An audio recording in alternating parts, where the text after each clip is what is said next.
Hi everyone, this is Lucifer Kaiser again, doing my sort of second video here, talking about the districts of Civilization 6, and we're doing deep dives on the city center today.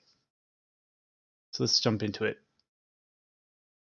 So the base effects of a city center, as you probably all know, is that they spawn the units for the city that you produce or purchase, unless you of course have an encampment or a harbor. And the city center acquires outer defenses and range strikes once you build walls. And you must decrease the HP of a city center to 0 by a melee attack to capture the city. I think we all know this. Um, Now looking at the different sort of buildings within city center. So the first one that you have is the palace. So this is only in the capital. You get it sort of automatically. You don't have to build it. Effects are +2 production, +1 culture, +2 science, +5 gold, um, +1 housing, +1 amenity from entertainment, and +1 slot for great work of any type, and adds defensive strength for the city. So it's called the Palace Guard. Um, and so, if you ever were wondering where you're getting this initial science and culture and gold from, it's because of the palace. The next, this is one of the first buildings that you can make. Is the monument. I think you can build it off the bat. So the base effects is just +2 culture, and then in Rise and Fall they added +1 loyalty, and then +1 culture, and then +1 additional culture if city is at maximum loyalty. I find I usually build monuments only as a sort of there's nothing else I have to build. Then I'll build a monument. +2 culture is okay. Like you definitely need some culture to keep up with other AIs and stuff. So if you don't really have anything else to focus on, the monument's not bad. And next is the granary. The effects are +1 food and +2 housing, and it requires the pottery technology. I find I tend to build granaries usually first, mostly because I need the actual. I want the housing, so then my city can just grow on its own for a while, and the +1 food also helps with that, especially for cities that are maybe founded like in not close to fresh water or anything like that. The +2 housing is really key. The next building is the Watermill, and it gives you +1 food and +1 production, and +1 food from local bonus resources improved by farms. So that's pretty decent. It gives you a good boost. Like nothing like insane or anything, but like if your city's struggling at the beginning, this is one of the buildings that you could to purchase just to bump up your city, especially like if you're settling a city on a new continent or something, and you need to get it up and running. Then Watermill might be a good thing to invest in. Now looking at the different types of walls we have the first one is the ancient walls. The effects are provide outer defenses and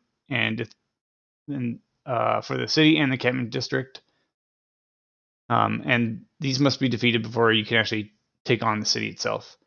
Gives you +100 outer defense, and becomes sort of obsolete after steel, which automatically builds defenses in every city. So if you're going to get steel soon, then don't bother building any walls because you're just going to get them. And then +1 tourism with conservation, and this requires masonry. The next set of walls is the medieval walls, so it's kind of similar to the ancient walls. They give you +100 extra defense, and then +2 housing under the monarchy government if you have that active, and becomes obsolete again with steel. Cannot be purchased with gold. Gives you a bit more tourism, so +2 tourism. with conservation, requires castles and also, of course, before mentioned ancient walls. The next building is the Renaissance walls. So again, these give you even more outer defense. So plus 100, plus 3 housing under the monarchy government. Again, these become obsolete with steel. Cannot be purchased. And they give you a little more tourism, so plus 3 now. And also plus 2 science with the military research policy if you have that in your government. And this requires siege tactics and, again, the previous medieval walls. Now onto some of the sort of housing sort of buildings, I guess. The first one is looking at the sewer, and it just gives you plus 2 housing, so it's sort of similar to a granary, just doesn't give you any of the extra food.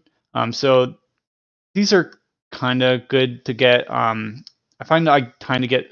I find I tend to get sewers when my cities are at their population capacity and they're just sort of struggling to get going. So um, these can be good to just plop down, but sometimes I choose to instead rush for neighborhoods because they give you a bit more housing. But if the downside for neighborhoods is it takes away some of your tiles, whereas sewers you just build in the city center, it doesn't affect anything.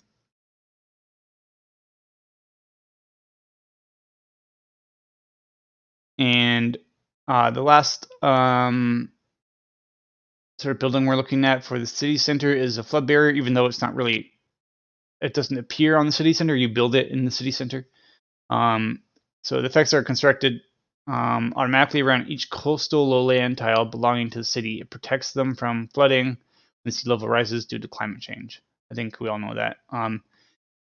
And the initial production costs, which is interesting, and per turn maintenance are variable based on the number of coastal lowland tiles in the city and the current sea level. The formula is, this is all pulled from the wiki, so 80 times coastal lowland tiles plus 80 times coastal lowland tiles times the flood level.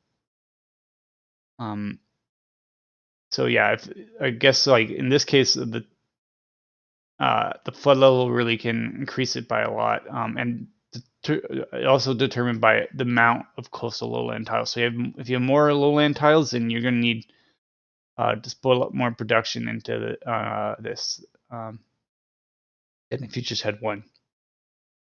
And if constructed after some of the city's tiles have been flooded, those tiles can be repaired in full and used again, along with all that's on them. Does not affect submerged tiles. These are lost forever and cannot be recovered. Will not be pillaged if the city is captured.